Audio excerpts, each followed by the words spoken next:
ਲਈ ਮੈਂ ਕੁਝ ਕਰ ਰਿਹਾ ਤਾਂ ਮੁਰਦਾਬਾਦ ਕਰੋਗੇ ਨਾ ਤੁਸੀਂ ਪੂਰੇ ਪੰਜਾਬ 'ਚ ਬੱਚੇ ਬੁਲਾ ਕੇ। ਕੇਡਰ 4767 ਜਿਹੜੀ ਭਰਤੀ ਸਿੱਖਿਆ ਵਿਭਾਗ ਪੰਜਾਬ ਵੱਲੋਂ ਕੀਤੀ ਗਈ ਹੈ ਜੀ, ਉਹਦੇ ਮੈਥ ਵਿਸ਼ੇ ਦਾ ਕੈਂਡੀਡੇਟ ਹਾਂ ਅਸੀਂ। ਤਾਂ ਜਿਹੜਾ ਮੈਥ ਵਿਸ਼ੇ ਦਾ ਪੇਪਰ ਹੈ ਇਹ 28 ਅਗਸਤ ਨੂੰ ਡਿਪਾਰਟਮੈਂਟ ਨੇ ਲਿਆ ਸੀ। 20 ਦਿਨਾਂ ਤੋਂ ਬਾਅਦ ਉਹਦੀ ਆਨਸਰ ਕੀ ਆਉਂਦੀ ਹੈ। ਆਨਸਰ ਕੀ ਦੇ ਵਿੱਚ ਬਹੁਤ ਸਾਰੀਆਂ ਗਲਤੀਆਂ ਨੇ ਜੀ। 150 ਨੰਬਰ ਦਾ ਕੁਐਸਚਨ ਦਾ ਇਹ ਪੇਪਰ ਹੁੰਦਾ ਜਿਹਦੇ 'ਚੋਂ ਤਕਰੀਬਨ 20 ਕੁਐਸਚਨਾਂ ਦੇ ਜਿਹੜੇ ਆਨਸਰ ਗਲਤ ਦਿੱਤੇ ਜਾਂਦੇ ਡਿਪਾਰਟਮੈਂਟ ਵੱਲੋਂ। ਹੁਣ 2+2 ਆਪਾਂ 4 ਕਹਿੰਦੇ ਆਪਾਂ ਉਹਨੂੰ 6 ਨਹੀਂ ਕਹਿ ਸਕਦੇ ਹੈਗੇ, ਬਟ ਡਿਪਾਰਟਮੈਂਟ ਨੇ ਕਿਹਾ। 2 ਮਹੀਨੇ ਇਹਨਾਂ ਕੁਐਸਚਨ ਨੂੰ ਸਾਰਾ ਦੇਖ ਰੇਖ ਕਰਦੇ ਨੇ ਜਾਂ ਨਹੀਂ ਕਰਦੇ ਪਤਾ ਨਹੀਂ। 2 ਮਹੀਨਿਆਂ ਬਾਅਦ ਦੁਬਾਰਾ ਆਨਸਰ ਕੀ ਆਉਂਦੀ ਹੈ, ਜਿਹਨੂੰ ਇਹ ਨਾਮ ਦਿੰਦੇ ਨੇ ਰਿਵਾਈਜ਼ਡ ਆਨਸਰ ਕੀ, ਜਿਹੜਾ ਕਿ ਬੇਰੁਜ਼ਗਾਰ ਸਾਥੀਆਂ ਨਾਲ ਸਭ ਤੋਂ ਵੱਡਾ ਧੋਖਾ ਹੋਇਆ। ਰਿਵਾਈਜ਼ ਕਰਕੇ ਭੇਜੀ ਆ ਉਹਨਾਂ ਨੇ ਆਨਸਰ ਕੀਜ਼ ਦੁਆਰਾ। ਉਹ ਰਿਵਾਈਜ਼ਡ ਆਨਸਰ ਕੀ ਵੀ ਸਾਰੀ ਗਲਤ ਸੀ। ਸਹਾਇਕ ਡਾਇਰੈਕਟਰ ਨੇ ਜਿਹੜੇ ਸਿੱਖਿਆ ਵਿਭਾਗ ਦੇ ਹਰਪ੍ਰੀਤ ਸਿੰਘ, ਉਹਨਾਂ ਨੂੰ ਮਿਲਣ ਲਈ ਪਹੁੰਚੇ। ਡਿਪਾਰਟਮੈਂਟ ਨੇ ਕਿਹਾ ਕਿ ਉਹਨਾਂ ਨੂੰ ਕੋਈ ਬਿਮਾਰੀ ਹੋ ਗਈ, 20 ਦਿਨਾਂ ਦੀ ਛੁੱਟੀ 'ਤੇ ਨੇ ਉਹ। ਉਹਨਾਂ ਦੀ ਥਾਂ ਤੇ ਕੋਈ ਬੈਠਾ ਹੀ ਹੋਊਗਾ ਉੱਥੇ ਹੋਰ ਚਾਰਜ ਲੈ ਕੇ। ਉਹਨਾਂ ਦੀ ਥਾਂ ਤੇ ਕੋਈ ਨਹੀਂ ਜੀ, ਉਹ ਸਾਰਾ ਆਫਿਸ ਬੰਦ ਪਿਆ। ਜਦੋਂ ਸਾਨੂੰ ਕਿਹਾ ਉਹਨਾਂ ਨੇ ਕਿ 20 ਦਿਨਾਂ ਦੀ ਛੁੱਟੀ 'ਤੇ ਨੇ, ਉਸ ਤੋਂ 2 ਦਿਨਾਂ ਬਾਅਦ ਇੱਕ ਲੈਟਰ ਜਾਰੀ ਹੁੰਦਾ ਜਿਹੜੇ ਐਬਸੈਂਟ ਕੈਂਡੀਡੇਟ ਸੀਗੇ ਸਕਰੂਟਨੀ 'ਚ ਉਹਨਾਂ ਨੂੰ ਬੁਲਾਉਣ ਲਈ, ਉਹਦੇ ਥੱਲੇ ਹਰਪ੍ਰੀਤ ਸਿੰਘ ਦੇ ਸਾਈਨ ਨੇ। ਤਾਂ ਅਸੀਂ ਵਿਭਾਗ ਨੂੰ, ਸਰਕਾਰ ਨੂੰ ਪੁੱਛਣਾ ਚਾਹੁੰਦੇ ਹਾਂ ਵੀ ਜਿਹੜੇ ਬੰਦੇ ਨੂੰ ਹਸਪਤਾਲ 'ਚੋਂ 20 ਦਿਨ ਦੀ ਛੁੱਟੀ ਮਿਲੀ ਹੋਈ ਹੈ ਉਹ ਸਾਈਨ ਕਰਨ ਕੀ ਡਿਪਾਰਟਮੈਂਟ ਦੁਬਾਰਾ ਆ ਗਿਆ। ਅਸੀਂ 2 ਮਹੀਨੇ ਟਰਾਈ ਕਰਦੇ ਰਹੇ, ਸਿੱਖਿਆ ਮੰਤਰੀ ਦੇ ਪੀਏ ਨੂੰ ਫੋਨ ਕਰਦੇ ਰਹੇ। ਮੇਰੇ ਕੋਲ ਫੋਨ ਦੇ ਪ੍ਰੂਫ ਨੇ ਕਿ ਉਹਨੂੰ ਮੈਂ 40 ਵਾਰ ਫੋਨ ਕਰ ਚੁੱਕਿਆ। ਤਾਂ ਉਹਦਾ ਇੱਕੋ ਜਵਾਬ ਹੁੰਦਾ ਸੀ, ਸਿੱਖਿਆ ਮੰਤਰੀ ਸਾਹਿਬ ਹਿਮਾਚਲ ਪ੍ਰਦੇਸ਼ ਨੇ, ਸਿੱਖਿਆ ਮੰਤਰੀ ਸਾਹਿਬ ਗੁਜਰਾਤ ਨੇ। ਕੀ ਸਾਡੇ ਤੋਂ ਵੋਟਾਂ ਲੈ ਕੇ ਉਹਨਾਂ ਨੇ ਹਿਮਾਚਲ ਹੀ ਰਹਿਣਾ ਸੀ? ਕੀ ਪੰਜਾਬ ਦੇ ਲੋਕਾਂ ਤੋਂ ਵੋਟਾਂ ਲੈ ਕੇ ਗੁਜਰਾਤ ਦੇ ਲੋਕਾਂ ਦਾ ਕੰਮ ਕਰਨਾ ਸੀ? ਟੈਂਕੀਆਂ ਵਗੈਰਾ ਤੇ ਤਾਂ ਨਹੀਂ ਚੜੋਗੇ, ਕਿਉਂਕਿ ਜਿਹੜੇ ਸਿੱਖਿਆ ਮੰਤਰੀ ਉਹਨਾਂ ਨੇ ਪਹਿਲਾਂ ਕਹਿ ਦਿੱਤਾ ਸੀ ਵੀ ਟੈਂਕੀਆਂ ਟੂੰਕੀਆਂ ਤੇ ਚੜ੍ਹਨਾ ਕੋਈ ਹੱਲ ਨਹੀਂ ਹੈਗਾ। ਜਿਹਨੇ ਗੱਲ ਕਰਨੀ ਆ ਕੇ ਸਿੱਧੀ ਤਰ੍ਹਾਂ ਗੱਲ ਕਰੋ। ਜਿਹੜੇ ਟੈਂਕੀ ਤੇ ਚੜ੍ਹਨਗੇ ਮੈਂ ਨਹੀਂ ਉਹਨਾਂ ਨਾਲ ਗੱਲ ਕਰਨੀ। ਸਿੱਖਿਆ ਮੰਤਰੀ ਹੁਣ ਸਾਨੂੰ ਪਤਾ ਕੀ ਬੋਲਿਆ ਅੱਜ? ਸਿੱਖਿਆ ਮੰਤਰੀ ਨੇ ਕਿਹਾ ਕਿ ਤੁਸੀਂ ਸਾਡੇ ਬੱਚਿਆਂ ਨੂੰ ਤੰਗ ਕਰਦੇ ਹੋ। ਮੇਰੇ ਘਰ ਆ ਜਾਓ, ਧਰਨਾ ਲਾਣਾ ਮੇਰੇ ਘਰ, ਮੇਰੇ ਬੱਚਿਆਂ ਨੂੰ ਪਰੇਸ਼ਾਨ ਕਰਦੇ ਹੋ। ਇਹ ਉਹਨਾਂ ਨੇ ਸਾਰੇ ਪੰਜਾਬ ਦੇ ਪ੍ਰਾਇਮਰੀ ਸਕੂਲਾਂ ਦੇ ਬੱਚਿਆਂ ਨੂੰ ਲਿਆ ਕੇ ਖੇਡਾਂ ਕਰਾਈਆਂ ਨੇ। ਉੱਥੇ ਬੱਚਿਆਂ ਦੇ ਪੀਣ ਲਾਇਕ ਪਾਣੀ ਹੈ ਨਹੀਂਗਾ। ਹੋਰ ਤੁਸੀਂ ਕੀ ਸਿੱਖਿਆ ਮੰਤਰੀ ਤੋਂ ਤੁਸੀਂ ਉਮੀਦ ਕਰ ਲਓਗੇ? ਹੁਣ ਤੁਸੀਂ ਅਨੰਦਪੁਰ ਸਾਹਿਬ ਜਾ ਕੇ ਕੱਲ੍ਹ ਨੂੰ ਰਿਪੋਰਟਿੰਗ ਕਰ ਸਕਦੇ ਹੋ। ਜੇ ਇੱਕ ਵੀ ਬੱਚੇ ਨੇ ਇਹ ਕਹਿਤਾ ਕਿ ਜੀ ਉਹ ਮਾਸਟਰ ਕੇਡਰ ਵਾਲੇ ਆਏ ਸੀ, ਉਹਨਾਂ ਨੇ ਸਾਨੂੰ ਆਹ ਤਕਲੀਫ ਦਿੱਤੀ, ਸਾਨੂੰ ਜਿੱਥੇ ਮਰਜ਼ੀ ਨੀਵੇਂ ਥਾਂ ਬਿਠਾ ਦਿਓ। ਸਰਕਾਰ ਨੇ ਕਿਹਾ ਵੀ ਇਹ ਤਾਂ ਬੰਦੇ ਹੀ ਹੈ ਨਹੀਂ, ਕਾਬਲ ਹੀ ਹੈ ਨਹੀਂ, ਇਹ ਤਾਂ ਐਵੇਂ ਰੌਲਾ ਪਾਈ ਜਾਂਦੇ ਆ। ਜੇ ਹੋਰ ਛਾਨਣਾ ਬਰੀਕ ਕਰਤਾ ਉਹਨਾਂ ਨੇ, ਨਿਕਲ ਜਾਓਗੇ ਵਿੱਚੋਂ ਫਿਰ। ਸਿੱਖਿਆ ਮੰਤਰੀ ਨੂੰ, ਸਿੱਖਿਆ ਵਿਭਾਗ ਨੂੰ ਹੁਣ ਅਸੀਂ ਇੱਥੇ ਅੱਜ ਇੱਕ ਵਾਰਨਿੰਗ ਦੇਣੀ ਚਾਹੁੰਦੇ ਹਾਂ ਵੀ ਜੇਕਰ ਇਹ ਰਿਜ਼ਲਟ ਅਨਾਊਂਸ ਨਾ ਕੀਤਾ, ਦੁਬਾਰਾ ਆਨਸਰ ਕੀ ਰਿਵਾਈਜ਼ ਨਾ ਕੀਤੀ, ਫਿਰ ਅਸੀਂ ਪੰਜਾਬ ਸਕੂਲ ਐਜੂਕੇਸ਼ਨ ਬੋਰਡ ਦੇ ਵਿੱਚ ਜਾ ਕੇ ਪੱਕਾ ਧਰਨਾ ਲਾਵਾਂਗੇ, ਪੱਕਾ ਮੋਰਚਾ। ਕਿਸਾਨ ਜਥੇਬੰਦੀਆਂ ਸਾਡੇ ਨਾਲ ਨੇ, ਵੱਡੇ ਸਮਾਜ ਸੇਵੀ ਲੱਖਾ ਸਿੰਘ ਸਿਧਾਣਾ ਸਾਡੀ ਇੰਟਰਵਿਊ ਕਰ ਚੁੱਕੇ ਨੇ, ਉਹ ਵੀ ਸਾਡੇ ਨਾਲ ਨੇ। ਤਾਂ ਇਹ ਨਹੀਂ ਪਤਾ ਉੱਥੇ ਕਿੰਨਾ ਵੱਡਾ ਇਕੱਠ ਹੋਣਾ। ਸਤਿ ਸ਼੍ਰੀ ਅਕਾਲ, ਪੰਜਾਬੀ ਲੋਕ ਚੈਨਲ ਦੇਖ ਰਹੇ ਹੋ। ਮੈਂ ਸਤਨਾਮ ਸਿੰਘ ਹਾਂ। ਪੰਜਾਬ ਦੇ ਵਿੱਚ ਬੀਤੇ ਸਮੇਂ ਦੌਰਾਨ ਚੋਣਾਂ ਹੁੰਦੀਆਂ ਤੇ ਇੱਕ ਨਵੀਂ ਸਰਕਾਰ ਸੱਤਾ ਦੇ ਵਿੱਚ ਆਉਂਦੀ ਹੈ। ਵਾਅਦੇ ਬੜੇ ਵੱਡੇ ਲੋਕਾਂ ਦੇ ਨਾਲ ਕੀਤੇ ਗਏ ਸੀ, ਜਿਨ੍ਹਾਂ ਦੇ ਵਿੱਚ ਕਿਹਾ ਗਿਆ ਸੀ ਕਿ ਧਰਨੇ ਨਹੀਂ ਲੱਗਣਗੇ, ਮੁਜ਼ਾਹਰੇ ਨਹੀਂ ਹੋਣਗੇ, ਲੋਕ ਜਿਹੜੇ ਹੈਗੇ ਖੁਸ਼ਹਾਲ ਹੋ ਜਾਣਗੇ, ਲੋਕਾਂ ਦੀਆਂ ਮੰਗਾਂ ਪੂਰੀਆਂ ਕੀਤੀਆਂ ਜਾਣਗੀਆਂ। ਬਹੁਤ ਸਾਰੇ ਵਾਅਦੇ ਸੀ। ਅਜੇ 7-8 ਮਹੀਨੇ ਹੀ ਸਰਕਾਰ ਬਣੀ ਨੂੰ ਹੋਏ ਆ, ਪਰ ਬਹੁਤ ਸਾਰੇ ਲੋਕ ਜਿਹੜੇ ਧਰਨੇ ਪ੍ਰਦਰਸ਼ਨਾਂ ਦੇ ਉੱਤੇ ਉਤਰੇ ਨੇ, ਉਹਨਾਂ ਦੇ ਵਿੱਚੋਂ ਕੁਝ ਇੱਕ ਵਿਅਕਤੀ ਮੇਰੇ ਨਾਲ ਵੀ ਇੱਥੇ ਨੇ। ਇਹਨਾਂ ਦੀ ਕੀ ਮੰਗ ਹੈ, ਕਿਹੜੀ ਗੱਲ ਨੂੰ ਲੈ ਕੇ ਇਹ ਕਾਗਜ਼ ਪੱਤਰ ਚੱਕੀ ਫਿਰਦੇ? ਬਾਈ ਕੀ ਗੱਲ ਹੋ ਗਈ ਜਿਹੜੇ ਇੰਨੇ ਕਾਗਜ਼ ਪੱਤਰ ਤੁਸੀਂ ਹੱਥਾਂ ਦੇ ਵਿੱਚ ਲਈ ਫਿਰਦੇ ਹੋ? ਕਿਹੜੀ ਮੰਗ ਨੂੰ ਲੈ ਕੇ ਤੁਸੀਂ ਅੱਜ ਧਰਨਾ ਪ੍ਰਦਰਸ਼ਨ ਵੀ ਕੀਤਾ? ਹਾਂਜੀ, ਅਸੀਂ ਮਾਸਟਰ ਕੇਡਰ 4767 ਜਿਹੜੀ ਭਰਤੀ ਸਿੱਖਿਆ ਵਿਭਾਗ ਪੰਜਾਬ ਵੱਲੋਂ ਕੀਤੀ ਗਈ ਹੈ ਜੀ, ਉਹਦੇ ਮੈਥ ਵਿਸ਼ੇ ਦਾ ਕੈਂਡੀਡੇਟ ਹਾਂ ਅਸੀਂ। ਤਾਂ ਜਿਹੜਾ ਮੈਥ ਵਿਸ਼ੇ ਦਾ ਪੇਪਰ ਹੈ ਇਹ 28 ਅਗਸਤ ਨੂੰ ਡਿਪਾਰਟਮੈਂਟ ਨੇ ਲਿਆ ਸੀ। 20 ਦਿਨਾਂ ਤੋਂ ਬਾਅਦ ਉਹਦੀ ਆਨਸਰ ਕੀ ਆਉਂਦੀ ਹੈ। ਆਨਸਰ ਕੀ ਦੇ ਵਿੱਚ ਬਹੁਤ ਸਾਰੀਆਂ ਗਲਤੀਆਂ ਨੇ ਜੀ। 150 ਨੰਬਰ ਦਾ ਕੁਐਸਚਨ ਦਾ ਇਹ ਪੇਪਰ ਹੁੰਦਾ ਜਿਹਦੇ 'ਚੋਂ ਤਕਰੀਬਨ 20 ਕੁਐਸਚਨਾਂ ਦੇ ਜਿਹੜੇ ਆਨਸਰ ਗਲਤ ਦਿੱਤੇ ਜਾਂਦੇ ਡਿਪਾਰਟਮੈਂਟ ਵੱਲੋਂ। ਇਸ ਤੋਂ ਪਹਿਲਾਂ ਆਪਾਂ ਅੱਗੇ ਗੱਲ ਕਰੀਏ, ਕਦੋਂ ਹੋਇਆ ਸੀ ਪੇਪਰ ਤੇ ਕਿਹੜੀ ਸਰਕਾਰ ਦੇ ਸਮੇਂ ਹੋਇਆ, ਕਦੋਂ ਹੋਇਆ? ਇਹ ਆਮ ਆਦਮੀ ਪਾਰਟੀ ਸਰਕਾਰ ਦੇ ਕਾਰਜਕਾਲ 'ਚ ਹੋਇਆ ਜੀ। ਹਾਲੇ 2 ਮਹੀਨੇ ਪਹਿਲਾਂ ਹੀ 28 ਅਗਸਤ ਨੂੰ ਮੈਥ ਦਾ ਪੇਪਰ ਹੋ ਕੇ ਹਟਿਆ। ਤਾਂ ਉਸ ਪੇਪਰ ਦੇ ਵਿੱਚ ਤੁਹਾਨੂੰ ਦੱਸ ਕੇ ਹਟਿਆ, ਜਿਵੇਂ ਮੈਂ 150 ਕੁਐਸਚਨ ਦਾ ਪੇਪਰ ਸੀ, 20 ਕੁਐਸਚਨ ਨੇ ਜਿਹੜੇ ਉਹਨਾਂ ਦੇ ਆਨਸਰ ਡਿਪਾਰਟਮੈਂਟ ਵੱਲੋਂ ਗਲਤ ਭੇਜੇ ਗਏ ਨੇ। ਤਾਂ ਉਹ ਡਿਪਾਰਟਮੈਂਟ ਨੇ ਫਿਰ ਕਿਹਾ ਕਿ ਸਾਨੂੰ ਓਬਜੈਕਸ਼ਨਸ ਲਾ ਕੇ ਦਿਓ। 50 ਰੁਪਏ ਪਰ ਹੈੱਡ ਓਬਜੈਕਸ਼ਨਾਂ ਲਾਈਆਂ ਗਈਆਂ। ਆਹ ਤੁਹਾਨੂੰ ਮੈਂ ਓਬਜੈਕਸ਼ਨ ਦਿਖਾ ਸਕਦਾ ਜਿਹੜੀਆਂ ਕਿ ਅਸੀਂ ਲਾਈਆਂ ਨੇ। ਤਾਂ ਇਹਨਾਂ ਸਾਰੇ ਕੁਐਸਚਨਸ ਦੇ ਵਿੱਚ ਓਬਜੈਕਸ਼ਨਸ ਲਾਈਆਂ ਕਿ ਇਹਨਾਂ ਨੂੰ ਸਹੀ ਕਰਕੇ ਭੇਜਿਆ ਜਾਵੇ। ਫਿਰ ਡਿਪਾਰਟਮੈਂਟ 2 ਮਹੀਨੇ ਪਤਾ ਨਹੀਂ ਕੀ ਕਰਦਾ ਹੈ। 2 ਮਹੀਨੇ ਇਹਨਾਂ ਕੁਐਸਚਨ ਨੂੰ ਸਾਰਾ ਦੇਖ ਰੇਖ ਕਰਦੇ ਨੇ ਜਾਂ ਨਹੀਂ ਕਰਦੇ ਪਤਾ ਨਹੀਂ।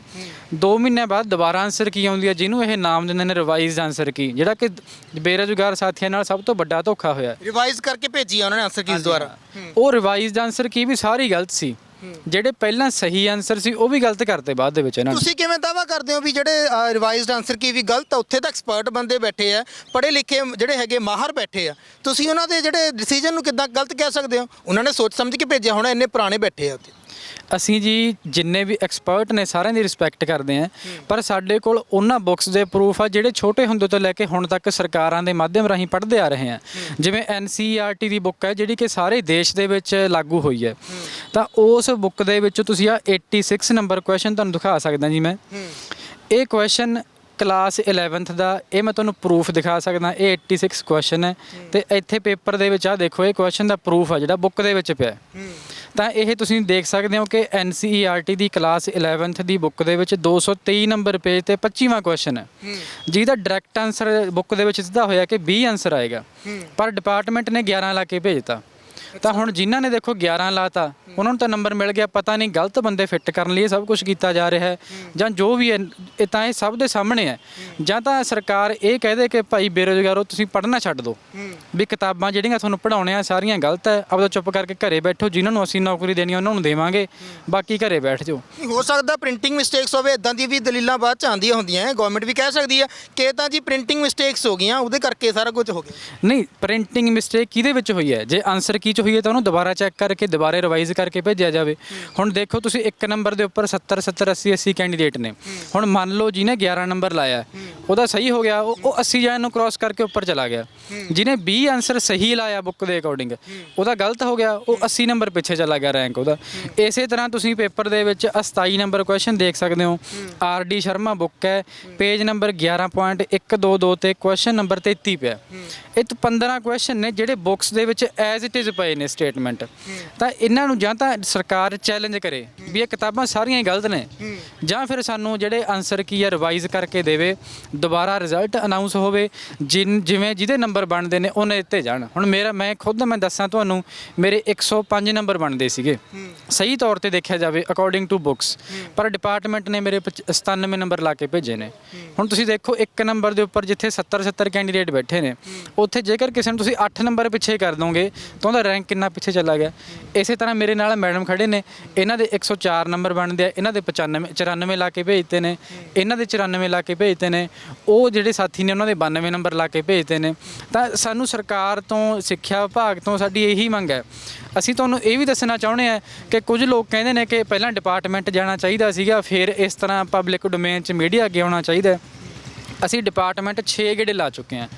ਸਹਾਇਕ ਡਾਇਰੈਕਟਰ ਨੇ ਜਿਹੜੇ ਸਿੱਖਿਆ ਵਿਭਾਗ ਦੇ ਹਰਪ੍ਰੀਤ ਸਿੰਘ, ਉਹਨਾਂ ਨੂੰ ਮਿਲਣ ਲਈ ਪਹੁੰਚੇ। ਡਿਪਾਰਟਮੈਂਟ ਨੇ ਕਿਹਾ ਕਿ ਉਹਨਾਂ ਨੂੰ ਕੋਈ ਬਿਮਾਰੀ ਹੋ ਗਈ, 20 ਦਿਨਾਂ ਦੀ ਛੁੱਟੀ ਤੇ ਨੇ। ਉਹਨਾਂ ਦੀ ਥਾਂ ਤੇ ਕੋਈ ਬੈਠਾ ਹੀ ਹੋਊਗਾ ਉੱਥੇ ਹੋਰ ਚਾਰਜ ਲੈ ਕੇ। ਉਹਨਾਂ ਦੀ ਥਾਂ ਤੇ ਕੋਈ ਨਹੀਂ ਜੀ, ਉਹ ਸਾਰਾ ਆਫਿਸ ਬੰਦ ਪਿਆ। ਜਦੋਂ ਸਾਨੂੰ ਕਿਹਾ ਉਹਨਾਂ ਨੇ ਕਿ 20 ਦਿਨਾਂ ਦੀ ਛੁੱਟੀ ਤੇ ਨੇ, ਉਸ ਤੋਂ 2 ਦਿਨਾਂ ਬਾਅਦ ਇੱਕ ਲੈਟਰ ਜਾਰੀ ਹੁੰਦਾ ਜਿਹੜੇ ਐਬਸੈਂਟ ਕੈਂਡੀਡੇਟ ਸੀਗੇ ਸਕਰੂਟਨੀ 'ਚ ਉਹਨਾਂ ਨੂੰ ਬੁਲਾਉਣ ਲਈ, ਉਹਦੇ ਥੱਲੇ ਹਰਪ੍ਰੀਤ ਸਿੰਘ ਦੇ ਸਾਈਨ ਨੇ। ਤਾਂ ਅਸੀਂ ਵਿਭਾਗ ਨੂੰ, ਸਰਕਾਰ ਨੂੰ ਪੁੱਛਣਾ ਚਾਹੁੰਦੇ ਹਾਂ ਵੀ ਜਿਹੜੇ ਬੰਦੇ ਨੂੰ ਹਸਪਤਾਲ 'ਚੋਂ 20 ਦਿਨ ਦੀ ਛੁੱਟੀ ਮਿਲੀ ਹੋਈ ਹੈ, ਉਹ ਸਾਈਨ ਕਰਨ ਕੀ ਡਿਪਾਰਟਮੈਂਟ ਦੁਬਾਰਾ ਆ ਗਿਆ? ਜਾਂ ਤਾਂ ਉਹ ਸਾਡੀਆਂ ਮੰਗਾਂ ਤੋਂ ਭੱਜ ਰਹੇ ਨੇ, ਜਾਂ ਤਾਂ ਉਹ ਕਿਤਾਬਾਂ ਨੂੰ ਗਲਤ ਠਹਿਰਾ ਰਹੇ ਨੇ, ਤੇ ਜਾਂ ਫਿਰ ਸਰਕਾਰ ਦੁਆਰਾ ਗਲਤ ਲੋਕਾਂ ਨੂੰ ਵਿੱਚ ਭਰਤੀ ਕਰਕੇ ਬੇਰੁਜ਼ਗਾਰ ਸਾਥੀਆਂ ਦੇ ਨਾਲ ਜਿਹੜਾ ਹੈਗਾ ਸਰਾਸਰ ਧੋਖਾ ਕੀਤਾ ਜਾ ਰਿਹਾ। ਕੀ ਪਤਾ ਆਫਿਸ ਆ ਕੇ ਉਹ ਗੱਲਬਾਤ ਕਰਨ ਦੇ ਨਾ ਯੋਗ ਹੋਵੇ ਤੇ ਕੋਈ ਬੰਦਾ ਜਾ ਕੇ ਸਾਈਨ ਕਰਾ ਸਕਦਾ, ਉਹ ਡੈਡੀਕੇਟਡ ਵੀ ਹੋ ਸਕਦੇ ਆ ਉਹ ਆਪਣੇ ਕੰਮ ਲਈ। ਅਸੀਂ ਜੀ ਇਸ ਤੋਂ ਇਲਾਵਾ ਫਿਰ ਜਦੋਂ ਸਾਨੂੰ ਕਿਹਾ ਵੀ ਸਹਾਇਕ ਡਾਇਰੈਕਟਰ ਮਿਲਦੇ ਨਹੀਂ, ਅਸੀਂ ਫਿਰ ਉੱਥੇ ਗਏ DPI ਕੋਲ, Punjab school education board Chandigarh. ਉੱਥੇ DPI ਦੇ ਦਫ਼ਤਰ ਗਏ, ਕੁਲਦੀਪ ਪਾਲ ਸਿੰਘ ਮਾਹੀ ਉਹਨਾਂ ਦਾ ਨਾਮ ਹੈ। ਉਹਨਾਂ ਨੂੰ ਮਿਲਣ ਦੀ ਕੋਸ਼ਿਸ਼ ਕੀਤੀ ਵੀ ਜੇ ਸਾਰੀਆਂ ਮੁਸੀਬਤਾਂ ਜਿਹੜੀਆਂ ਸਾਨੂੰ ਆਈਆਂ ਨੇ ਪੇਪਰ 'ਚ ਉਹ ਲੈ ਕੇ ਪਹੁੰਚੇ। ਉਹ ਕਹਿੰਦੇ ਜੀ ਉਹ ਮਹੀਨੇ ਛੁੱਟੀ ਤੇ ਨੇ, ਕਹਿੰਦੇ ਉਹ ਰਿਟਾਇਰ ਹੋਣ ਵਾਲੇ ਨੇ। ਤੁਸੀਂ ਇਹ ਦੇਖੋ ਵੀ ਸਿੱਖਿਆ ਵਿਭਾਗ ਦਾ ਫਿਰ ਬਾਲੀ ਵਾਰਸ ਕੌਣ ਹੈ? ਜਵਾਬਦੇਹੀ ਕਿਹਦੀ ਹੈ? ਸਿੱਖਿਆ ਵਿਭਾਗ ਨੇ ਪੇਪਰ ਲਿਆ, ਅਸੀਂ 1500 ਰੁਪਏ ਦੇ ਫਾਰਮ ਭਰੇ, ਤੁਸੀਂ ਦੱਸੋ ਪੇਪਰ ਦੀ ਕ੍ਰੈਡੀਬਿਲਿਟੀ ਕੀ ਹੈ? ਅਸੀਂ ਸਾਰੇ ਬੇਰੁਜ਼ਗਾਰ 1.5 ਸਾਲ ਦੇ ਵਿੱਚ 50 ਹਜ਼ਾਰ ਕੋਚਿੰਗਾਂ ਤੇ ਲਾ ਕੇ ਜੇਕਰ 1.5 ਸਾਲ 'ਚ 30 ਹਜ਼ਾਰ MCQ ਪੜ੍ਹ ਸਕਦੇ ਹਾਂ ਤਾਂ ਕੀ ਕੀ 1.5 ਸਾਲ ਦੇ ਵਿੱਚ ਸਰਕਾਰ ਨੂੰ 150 ਕੁਐਸਚਨ ਨਹੀਂ ਲੱਭਦਾ? ਜੇਕਰ 150 ਕੁਐਸਚਨਾਂ ਦੇ ਵਿੱਚੋਂ ਵੀ 20 ਕੁਐਸਚਨ ਗਲਤ ਹੋਣਗੇ, ਉਹਨਾਂ ਨੂੰ ਦੁਬਾਰਾ ਫਿਰ ਸਹੀ ਕਰਕੇ ਵੀ ਨਹੀਂ ਭੇਜਿਆ ਜਾਊਗਾ, ਤਾਂ ਆਪਾਂ ਕਿਵੇਂ ਕਹਿ ਸਕਦੇ ਹਾਂ ਵੀ ਅਧਿਆਪਕ ਦੇਸ਼ ਦਾ ਸਰਮਾਇਆ ਨੇ? ਇਹ ਕਿਉਂ ਹੋਇਆ ਤੁਹਾਨੂੰ ਲੱਗਦਾ ਕੀ ਆ ਵੀ ਇਹਦੀ ਵਜ੍ਹਾ ਕੀ ਆ? ਜਿਹੜਾ ਤੁਸੀਂ ਦੱਸ ਰਹੇ ਹੋ ਕਿ 15 ਕੁਐਸਚਨ ਜਿਹੜੇ ਕਿ ਸਿੱਧੇ ਕਿਤਾਬਾਂ ਦੇ ਵਿੱਚ ਸਾਫ਼ ਲਿਖਿਆ ਹੋਇਆ ਕਿ ਇਹਦੀ ਆਪਸ਼ਨ ਜਿਹੜੀ ਹੈਗੀ ਇਹ ਸਹੀ ਆ, ਕਿਤਾਬਾਂ ਦੇ ਵਿੱਚੋਂ ਹੀ ਕੁਐਸਚਨ ਚੱਕੇ ਹੋਣੇ ਆ। ਜਿਹੜੇ ਬੰਦਿਆਂ ਨੇ ਚੱਕੇ ਆ ਉਹਨਾਂ ਬੰਦਿਆਂ ਬਾਰੇ ਕੀ ਸੋਚਦੇ ਹੋ? ਵਜ੍ਹਾ ਕੀ ਲੱਗਦੀ ਹੈ ਤੁਹਾਨੂੰ ਕਿ ਕਿਉਂ ਇਹ ਕੀਤਾ ਗਿਆ? ਇਸ ਦੇ ਬਾਰੇ ਜਦੋਂ ਪਹਿਲੀ ਵਾਰ ਸਾਨੂੰ ਜਦੋਂ ਰਿਜ਼ਲਟ ਦੁਬਾਰਾ ਅਨਾਉਂਸ ਹੋਇਆ ਜੀ, ਰਿਵਾਈਜ਼ ਹੋ ਕੇ ਆਇਆ, ਅਸੀਂ ਅਗਲੇ ਦਿਨ ਹੀ ਡਿਪਾਰਟਮੈਂਟ ਗਏ। ਉਦੋਂ ਡਾਇਰੈਕਟਰ ਸਾਹਿਬ ਸਾਨੂੰ ਮਿਲੇ, ਹਰਪ੍ਰੀਤ ਸਿੰਘ। ਪਤਾ ਨਹੀਂ ਸਾਨੂੰ ਹੁਣ ਉਹਨਾਂ ਨੇ ਕੀ ਇਨਫੋਰਮੇਸ਼ਨ ਡਿਪਾਰਟਮੈਂਟ 'ਚ ਆਈ ਹੈ, ਕਹਿੰਦੇ ਜਿਹੜੇ 12 ਬੰਦਿਆਂ ਨੇ ਪੇਪਰ ਪਾਇਆ ਉਹ ਰਿਜ਼ਾਈਨ ਦੇ ਗਏ। ਸਾਨੂੰ ਨਹੀਂ ਪਤਾ ਇਹ ਸੱਚ ਆ ਝੂਠ ਹੈ, ਠੀਕ ਹੈ ਜੀ, ਪਰ ਕ੍ਰੈਡੀਬਿਲਿਟੀ ਦੱਸੋ ਕਿਹਦੀ ਹੈ? ਸਰਕਾਰ ਦੀ ਹੈ, ਵਿਭਾਗ ਦੀ ਹੈ, ਜਾਂ ਨਾਈਲਟ ਕੰਪਨੀ ਦੀ ਹੈ ਜਿਹਨੇ ਇਹ ਪੇਪਰ ਪਾਏ ਸੀਗੇ? ਇਸੇ ਤਰ੍ਹਾਂ ਹੁਣ ਤੁਹਾਨੂੰ ਮੈਂ ਦੱਸਣਾ ਚਾਹੁੰਦਾ ਵੀ ਦੇਖੋ, ਡਾਇਰੈਕਟਰ ਕੋਲ ਚਲੇ ਗਏ, DPI ਕੋਲ ਚਲੇ ਗਏ, ਸਾਨੂੰ ਕਿਤੋਂ ਕੋਈ ਹੱਲ ਨਹੀਂ ਹੋਇਆ। ਫਿਰ ਸਾਨੂੰ ਆਖਰੀ ਰਾਹ ਸੀ ਸਾਡੇ ਕੋਲ ਕੋਰਟ ਕੇਸ ਦਾ। ਅਸੀਂ Punjab and Haryana high court ਦੇ ਵਿੱਚ ਅਨਮੋਲ ਰਤਨ ਸਿੱਧੂ, ਜਿਹੜੇ ਕਿ ਪੰਜਾਬ ਦੇ ਐਡਵੋਕੇਟ ਜਨਰਲ ਰਹੇ ਨੇ, ਉਹਨਾਂ ਨੂੰ ਆਪਣਾ ਵਕੀਲ ਬਣਾ ਕੇ, ਦੇਖੋ ਅਸੀਂ ਬੇਰੁਜ਼ਗਾਰ ਸਾਥੀ ਹਾਂ, 22,000 ਰੁਪਇਆ ਪਰ ਹੈੱਡ ਅਸੀਂ ਅਰੇਂਜ ਕਰਕੇ ਕਿਵੇਂ ਨਾ ਕਿਵੇਂ ਕੇਸ ਲਾਇਆ। ਤੇ ਉਸ ਦੇ ਵਿੱਚ ਕੋਰਟ ਨੇ ਕੀ ਕੀਤਾ, ਸਾਡੀ ਜਿਹੜੀ ਸੁਣਵਾਈ ਦੀ ਡੇਟ ਹੈ ਉਹ 8 ਮਹੀਨਿਆਂ ਦੀ ਪਾਤੀ। ਡਿਪਾਰਟਮੈਂਟ 10 ਦਿਨਾਂ ਦੇ ਵਿੱਚ ਸਿਲੈਕਸ਼ਨ ਲਿਸਟਾਂ ਜਾਰੀ ਕਰਨ ਵਾਲਾ।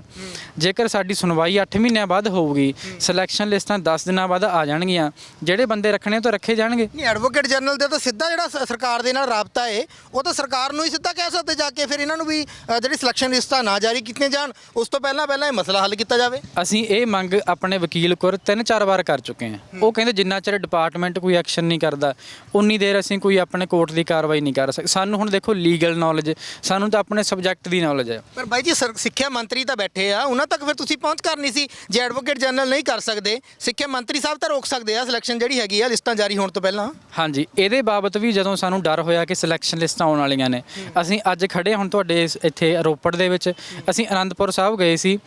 ਅਸੀਂ 2 ਮਹੀਨੇ ਟਰਾਈ ਕਰਦੇ ਰਹੇ, ਸਿੱਖਿਆ ਮੰਤਰੀ ਦੇ PA ਨੂੰ ਫੋਨ ਕਰਦੇ ਰਹੇ। ਮੇਰੇ ਕੋਲ ਫੋਨ ਦੇ ਪ੍ਰੂਫ ਨੇ ਕਿ ਉਹਨੂੰ ਮੈਂ 40 ਵਾਰ ਫੋਨ ਕਰ ਚੁੱਕਿਆ, ਤਾਂ ਉਹਦਾ ਇੱਕੋ ਜਵਾਬ ਹੁੰਦਾ ਸੀ, ਸਿੱਖਿਆ ਮੰਤਰੀ ਸਾਹਿਬ ਹਿਮਾਚਲ ਪ੍ਰਦੇਸ਼ ਨੇ, ਸਿੱਖਿਆ ਮੰਤਰੀ ਸਾਹਿਬ ਗੁਜਰਾਤ ਨੇ।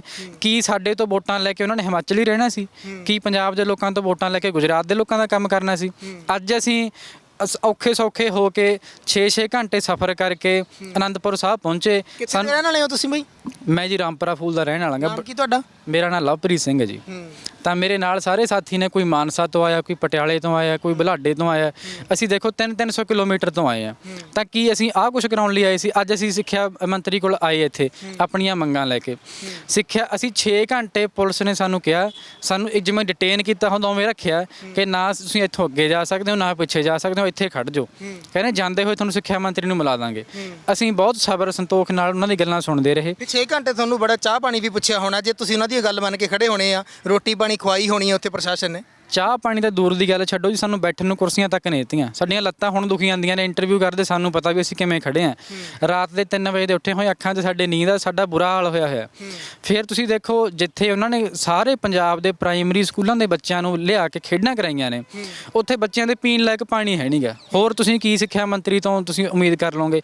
ਇੰਸਟਾਗ੍ਰਾਮ ਤੇ ਹੁਣ ਫੋਟੋਆਂ ਤਾਂ ਬਹੁਤ ਲੈਣੀਆਂ ਹੋਣਗੀਆਂ ਸਿੱਖਿਆ ਮੰਤਰੀ ਨੇ ਬੱਚਿਆਂ ਦੇ ਨਾਲ, ਤੁਸੀਂ ਹੁਣ ਦੇਖ ਲਿਓ, ਰੀਲਾਂ ਵੀ ਪਾਤੀਆਂ ਹੋਣੀਆਂ ਇੰਸਟਾਗ੍ਰਾਮ ਤੇ, ਪਰ ਬੱਚਿਆਂ ਲਈ ਪਾਣੀ ਅਰੇਂਜ ਕਰਨ ਦਾ ਪ੍ਰਬੰਧ ਨਹੀਂ ਹੈਗਾ। ਉਹਨਾਂ ਤੱਕ ਆਵਾਜ਼ ਵੀ ਤੁਹਾਡੀ ਪਹੁੰਚੀ ਆ, ਇਹ ਤਾਂ ਨਹੀਂ ਕਿਤੇ ਕਿ ਉਹਨਾਂ ਨੂੰ ਪਤਾ ਹੀ ਨਾ ਹੋਵੇ ਤੁਸੀਂ? ਅਸੀਂ 6 ਘੰਟੇ ਉੱਥੇ ਜਦੋਂ ਬਾਅਦ ਸਿੱਖਿਆ ਮੰਤਰੀ ਬਾਹਰ ਨਿਕਲੇ, ਅਸੀਂ ਉਹਨਾਂ ਨੂੰ ਮਿਲੇ। ਸਾਰਾ ਮੈਂ ਮੈਟਰ ਹਲੇ ਸ਼ੁਰੂ ਹੀ ਕੀਤਾ ਸੀ। ਮੈਂ ਕਿਹਾ ਜੀ ਦੇਖੋ ਆ 25 ਨੰਬਰ ਕੁਐਸਚਨ, ਕਹਿੰਦੇ ਵੀਰੇ ਤੁਸੀਂ ਡਿਪਾਰਟਮੈਂਟ ਜਾਓ। ਮੈਨੂੰ ਐਂ ਕਹਿਤਾ ਉਹਨਾਂ ਨੇ। ਅਸੀਂ ਕਿਹਾ ਡਿਪਾਰਟਮੈਂਟ 4 ਵਾਰ ਗਏ ਆ, ਕਹਿੰਦੇ ਫਿਰ ਇਹ ਪਲੇਟਫਾਰਮ ਨਹੀਂ ਹੈ ਗੱਲ ਕਰਨ ਦਾ। ਮੈਂ ਕਿਹਾ ਫਿਰ ਤੁਸੀਂ ਪਲੇਟਫਾਰਮ ਦੱਸੋ, ਅਸੀਂ ਕਿੱਥੇ ਆਈਏ?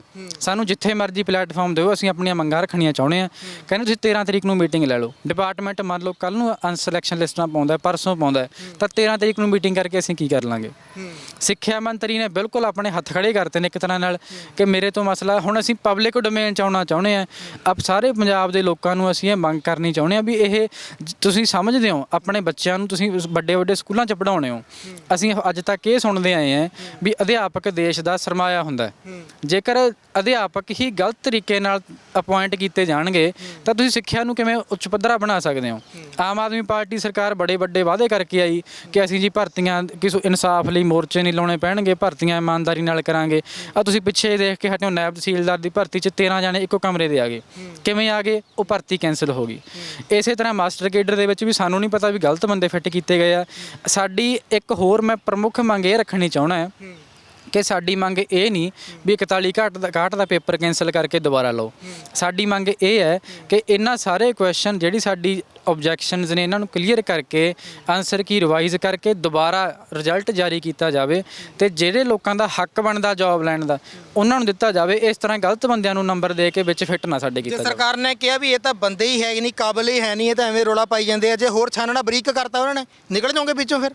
ਨਹੀਂ, ਸਰਕਾਰ ਜਿੰਨਾ ਮਰਜ਼ੀ ਛਾਨਣਾ ਬ੍ਰੇਕ ਕਰਦੇ। ਸਭ ਤੋਂ ਪਹਿਲਾਂ ਤੁਸੀਂ ਦੇਖੋ ਅਸੀਂ ਬੀਐਡ ਕਰਦੇ ਹਾਂ, 3-3 ਲੱਖ ਦੇ ਵਿੱਚ ਇਹ ਬੀਐਡ ਹੁੰਦੀ ਹੈ।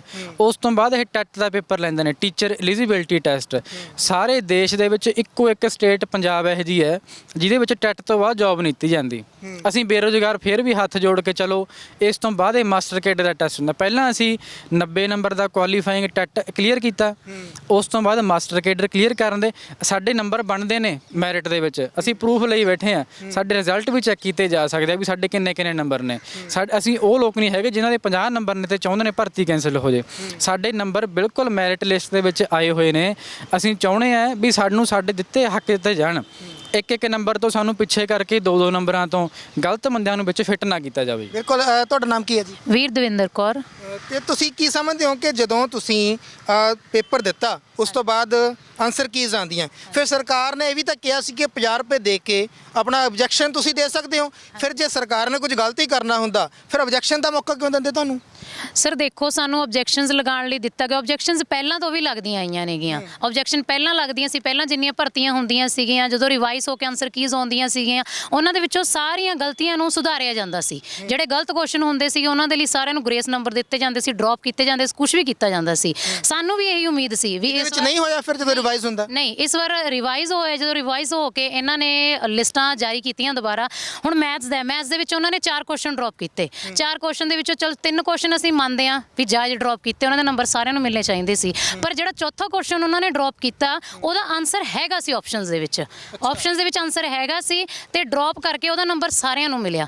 ਫਾਇਦਾ ਕੀ ਹੋਇਆ ਉਸਦਾ? ਫਾਇਦਾ ਉਹਨਾਂ ਨੂੰ ਹੋਇਆ, ਫਾਇਦਾ ਉਹਨਾਂ ਕੈਂਡੀਡੇਟਸ ਨੂੰ ਹੋਇਆ ਜਿਨ੍ਹਾਂ ਨੇ ਉਸਦਾ ਆਨਸਰ ਗਲਤ ਲਗਾਇਆ ਹੋਇਆ ਸੀਗਾ। ਹੁਣ ਅਸੀਂ ਉਸਦਾ ਆਨਸਰ ਸਹੀ ਲਗਾਇਆ, ਸਾਨੂੰ ਉਸਦਾ ਕੋਈ ਫਾਇਦਾ ਨਹੀਂ ਹੋਇਆ। ਮਤਲਬ ਜਿਹੜੇ ਬੰਦਿਆਂ ਨੇ ਪੇਪਰ ਬਣਾਇਆ, ਸੈੱਟ ਕੀਤਾ ਹੈ, ਉਹ ਬੰਦਿਆਂ ਨੂੰ ਤਾਂ ਚਲੋ ਪਤਾ ਹੀ ਨਹੀਂ ਸੀਗਾ ਕਿ ਕੀ ਕਰ ਰਹੇ ਆ। ਉਹ ਜਿਨ੍ਹਾਂ ਨੇ ਰਿਵਾਈਜ਼ ਕੀਤਾ ਉਹਨਾਂ ਨੇ ਵੀ ਗਲਤੀ ਕੀਤੀ ਹੈ ਤੁਹਾਡੇ ਕਹਿਣ ਦਾ ਮਤਲਬ? ਜੀ, ਉਹਨਾਂ ਨੇ ਵੀ ਗਲਤੀਆਂ ਕਰਕੇ ਭੇਜੀਆਂ ਨੇ। ਹੁਣ ਦੇਖੋ ਅਸੀਂ ਜਿੰਨੀਆਂ ਆਬਜੈਕਸ਼ਨਸ ਲਗਾਈਆਂ ਉਹਨਾਂ ਆਬਜੈਕਸ਼ਨਸ ਦੇ ਵਿੱਚੋਂ 4 ਡ੍ਰੌਪ ਕਰਤੇ ਉਹਨਾਂ ਨੇ। ਕਿੰਨੀ ਆਬਜੈਕਸ਼ਨ ਸੀ ਮੈਡਮ ਜਿਹੜੀ ਤੁਹਾਡੇ ਵੱਲੋਂ ਲਗਾਈਆਂ ਗਈਆਂ ਸੀ? ਸਰ 15-16 ਆਬਜੈਕਸ਼ਨਸ ਲਗਾਈਆਂ ਗਈਆਂ ਸੀਗੇ ਸਾਡੇ ਵੱਲ। ਸਾਰੀਆਂ ਰਿਵਾਈਜ਼ ਹੋ ਕੇ ਆਈਆਂ ਜਾਂ ਫਿਰ ਕੀ ਨਿਕਲਿਆ ਬਾਅਦ ਜਦੋਂ ਰਿਵਾਈਜ਼ ਹੋ ਕੇ? ਰਿਵਾਈਜ਼ ਹੋ ਕੇ ਲਗਾਈਆਂ। ਦੇਖੋ ਮੈਂ 104 ਨੰਬਰ ਬਣਾਏ ਸੀਗੇ ਆਪਣੇ ਰਿਵਾਈਜ਼ ਆਨਸਰ ਕੀਜ਼ ਦੇ ਅਕੋਰਡਿੰਗ ਵੀ ਜਦੋਂ ਮੇਰਾ ਰਿਜ਼ਲਟ ਆਏਗਾ ਤਾਂ ਘੱਟੋ ਘੱਟ ਮੇਰੇ 104 ਨੰਬਰ ਬਣਨਗੇ। ਬਟ ਜਦੋਂ ਰਿਜ਼ਲਟ ਰਿਵਾਈਜ਼ ਹੋ ਕੇ ਆਉਂਦਾ ਤਾਂ ਮੇਰੇ ਸਿਰਫ 94 ਨੰਬਰ ਬਣਦੇ ਆ ਉਸ ਦੇ ਵਿੱਚ। ਤਾਂ ਮੈਂ 10 ਨੰਬਰ ਪਿੱਛੇ ਚਲੀ ਗਈ ਉਸ ਦੇ ਵਿੱਚ। ਦੇਖੋ ਹੁਣ ਤੁਸੀਂ ਦੇਖੋ ਤੁਹਾਡੇ ਕਿੰਨੇ ਸੀ ਜਦੋਂ ਪਹਿਲਾਂ ਰਿਜ਼ਲਟ ਆਉਂਦਾ? ਰਿਜ਼ਲਟ ਆਉਂਦਾ ਸਰ ਮੈਂ 104 ਨੰਬਰ ਬਣਾਏ ਸੀਗੇ। ਨਹੀਂ ਉਹ ਤਾਂ ਤੁਸੀਂ ਬਣਾਏ ਸੀ ਨਾ। ਜਦੋਂ ਰਿਜ਼ਲਟ ਆਉਂਦਾ ਪਹਿਲੀ ਆਨਸਰ ਕੀ ਜਦੋਂ ਆਉਂਦੀ ਹੈ ਉਦੋਂ ਤੁਹਾਡੇ ਕਿੰਨੇ ਬਣਦੇ ਰਿਵਾਈਜ਼ ਹੋਣ ਤੋਂ ਪਹਿਲਾਂ? ਰਿਵਾਈਜ਼ ਹੋਣ ਤੋਂ ਪਹਿਲਾਂ ਸਰ ਮੇਰੇ 92 ਬਣੇ ਸੀਗੇ ਕਿਉਂਕਿ ਉਸ ਟਾਈਮ ਵੀ ਗਲਤੀਆਂ ਸੀ ਉਸ ਦੇ ਵਿੱਚ। 92 ਬਣੇ ਸੀਗੇ ਬਟ ਜਦੋਂ ਰਿਜ਼ਲਟ ਰਿਵਾਈਜ਼ ਹੋ ਕੇ ਆਉਂਦਾ ਤਾਂ ਮੇਰੇ 94 ਤੇ ਖੜ ਜਾਂਦੇ ਆ। 2 ਨੰਬਰ ਵੱਧਦੇ? ਹਾਂ 2 ਨੰਬਰ ਵੱਧਦੇ ਆ। ਮੇਰੇ ਐਕਸਪੈਕਟੇਸ਼ਨ ਸੀਗੇ ਵੀ ਆਪਾਂ 100+ ਜਾਵਾਂਗੇ। ਐਕਸਪੈਕਟੇਸ਼ਨ ਸੀ ਜਾਂ ਤੁਸੀਂ ਉਹਦੇ ਵਿੱਚ ਕੋਈ ਮਤਲਬ ਸ਼ੋਰਟੀ ਵੀ ਹੈਗੀ ਸੀ? ਨਹੀਂ ਸ਼ੋਰਟੀ ਸੀ ਸਰ, ਮੇਰੀ ਸ਼ੋਰਟੀ ਸੀ। ਸਾਨੂੰ ਸਾਰਿਆਂ ਨੂੰ ਹੀ ਸ਼ੋਰਟੀ ਸੀ ਵੀ ਸਾਡੇ ਹਾਂ ਇਹ ਨੰਬਰ ਕੁਐਸਚਨ ਗਲਤ ਨੇ। ਜੇ ਗਲਤ ਨੇ ਤਾਂ ਇਹਨਾਂ ਕੁਐਸਚਨ ਡ੍ਰੌਪ ਹੋਣੇ ਚਾਹੀਦੇ ਆ। ਡ੍ਰੌਪ ਹੁੰਦੇ ਆ ਤਾਂ ਸਾਰਿਆਂ ਨੂੰ ਨੰਬਰ ਮਿਲਣਗੇ। ਹੁਣ ਜਿਹੜੇ ਅਸੀਂ ਸਹੀ ਕਰਕੇ ਆਏ ਸੀ ਤੁਹਾਨੂੰ ਪਤਾ ਵੀ ਇਹ ਚੀਜ਼ ਸਹੀ ਹੈ। ਹੁਣ 2+2 ਆਪਾਂ 4 ਕਹਿੰਦੇ ਆਪਾਂ ਉਹਨੂੰ 6 ਨਹੀਂ ਕਹਿ ਸਕਦੇ ਹੈਗੇ ਬਟ ਡਿਪਾਰਟਮੈਂਟ ਨੇ ਕਿਹਾ। ਡਿਪਾਰਟਮੈਂਟ ਨੇ ਨਾ ਕੁਐਸਚਨ ਤੁਹਾਨੂੰ ਕੁਐਸਚਨ ਅਸੀਂ ਦਿਖਾ ਕੇ ਹਟੇ ਵੀ 20 ਆਨਸਰ ਬਣਦਾ ਪਰ ਡਿਪਾਰਟਮੈਂਟ ਉਸਨੂੰ 11 ਲਾ ਕੇ ਭੇਜ ਰਿਹਾ ਵਿਦ ਪ੍ਰੂਫ। ਸਾਡੇ ਕੋਲ ਇੱਕੋ ਇੱਕ ਚੀਜ਼ ਹੈਗੀ ਹੈ।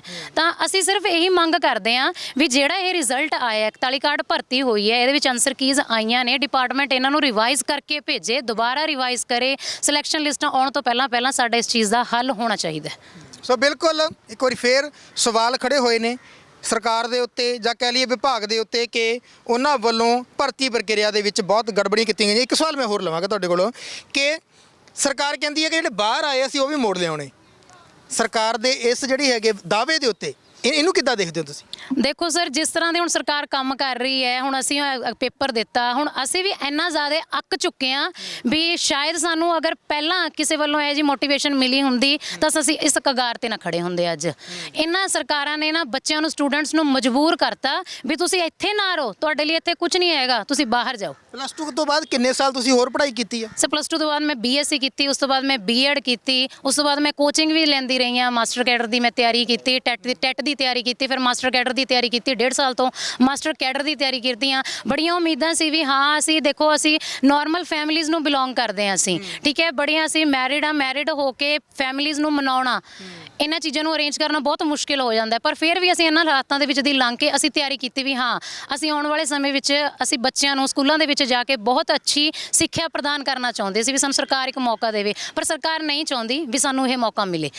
ਜੇ ਨਹੀਂ ਹੁਣ ਤੁਹਾਡਾ ਹੱਲ ਹੁੰਦਾ ਤੁਹਾਡੇ ਮੁਤਾਬਕ ਜਿੱਦਾਂ ਤੁਸੀਂ ਦੇਖਦੇ ਹੋ, ਫਿਰ ਅੱਗੇ ਕੀ? ਸਰ ਅਗਲਾ ਸਾਡਾ ਪ੍ਰੋਸੈਸ ਇਹੀ ਹੋਏਗਾ, ਅਸੀਂ ਡਿਪਾਰਟਮੈਂਟ ਜਾਵਾਂਗੇ, ਡਿਪਾਰਟਮੈਂਟ ਜਾ ਕੇ ਅਸੀਂ ਆਪਦਾ ਪੱਕਾ ਮੋਰਚਾ ਉੱਥੇ ਲਾਵਾਂਗੇ, ਘੱਟੋ ਘੱਟ ਅਸੀਂ 5000 6000 ਦੀ ਗਿਣਤੀ ਵਿੱਚ ਕੈਂਡੀਡੇਟ ਪਹੁੰਚਾਂਗੇ ਉੱਥੇ, ਤੇ ਅਸੀਂ ਨਾ ਹੀ ਤਾਂ ਡਿਪਾਰਟਮੈਂਟ ਦੇ ਕਿਸੇ ਬੰਦੇ ਨੂੰ ਬਾਹਰ ਨਿਕਲ ਦੇਣਾ ਤੇ ਨਾ ਹੀ ਉੱਥੇ ਐਂਟਰੀ ਕਰਨ ਦੇਣੀ ਕਿਸੇ। ਮੋਰਚੇ ਬਾਈ ਜੀ ਪਹਿਲਾਂ ਵੀ ਬੜੇ ਲੱਗੇ ਆ, ਉਮੀਦ ਕੀ ਹੈ ਤੁਹਾਡੀ? ਨਹੀਂ, ਸਾਡੀ ਤਾਂ ਦੇਖੋ ਜੀ ਜਾਇਜ਼ ਮੰਗ ਹੈ ਇਹ। ਦੇਖੋ ਇਹ ਕੋਈ ਮੰਗ ਨਹੀਂ ਹੈਗੀ, ਇਹ ਸਾਡਾ ਹੱਕ ਹੈ। ਜਿਵੇਂ ਹੁਣ ਤੁਸੀਂ ਦੇਖੋ ਕਿਸਾਨ ਅੰਦੋਲਨ ਚੱਲਿਆ, ਉੱਥੇ ਦੇਖੋ ਕਿਸਾਨਾਂ ਦੀਆਂ ਮੰਗਾਂ ਸੀ, ਜੇਕਰ ਉਹ ਡਟੇ ਤਾਂ ਆਪਣੀਆਂ ਮੰਗਾਂ ਮਨਵਾ ਕੇ ਲੈ ਗਏ। ਇਹ ਤਾਂ ਸਾਡੀਆਂ ਮੰਗਾਂ ਵੀ ਨਹੀਂ, ਤਾਂ ਸਾਡੇ ਹੱਕ ਨੇ। ਜੇ ਤੁਸੀਂ ਪੇਪਰ ਪਾਇਆ, ਹੁਣ ਤੁਸੀਂ 10ਵੀਂ ਕਲਾਸ ਦੇ ਬੱਚਿਆਂ ਦੇ ਪੇਪਰ ਹੁੰਦੇ ਨੇ, ਜੇਕਰ ਉਹ ਸਾਰੇ ਗਲਤ ਆ ਜਾਣ ਫਿਰ ਕੀ ਕਰ ਲੂਗਾ ਕੋਈ, ਹੈ ਨਾ? ਤਾਂ ਕ੍ਰੈਡੀਬਿਲਿਟੀ ਤਾਂ ਹੋਣੀ ਚਾਹੀਦੀ ਹੈ ਨਾ ਵੀ ਜੇਕਰ ਕਿਸੇ ਵਿਭਾਗ ਨੇ ਪੇਪਰ ਲਿਆ ਤਾਂ ਉਹਦੀ ਕੀ ਕ੍ਰੈਡੀਬਿਲਿਟੀ ਹੈ ਵੀ ਸਹੀ ਗਲਤ ਤੁਹਾਨੂੰ ਪਛਾਣ ਤਾਂ ਹੋਵੇ ਘੱਟੋ ਘੱਟ। ਜੇਕਰ ਮੰਨ ਲਓ ਗਲਤੀ ਹੋ ਜਾਂਦੀ ਹੈ, ਇਨਸਾਨ ਗਲਤੀਆਂ ਦਾ ਪੁਤਲਾ ਹੈ, ਤਾਂ ਗਲਤੀਆਂ ਮੰਨ ਕੇ ਸਵੀਕਾਰ ਕਰਕੇ ਰਿਜ਼ਲਟ ਦੁਬਾਰਾ ਅਨਾਉਂਸ ਕਰਨ ਦੇ ਵਿੱਚ ਕੀ ਹਰਜ ਹੈ?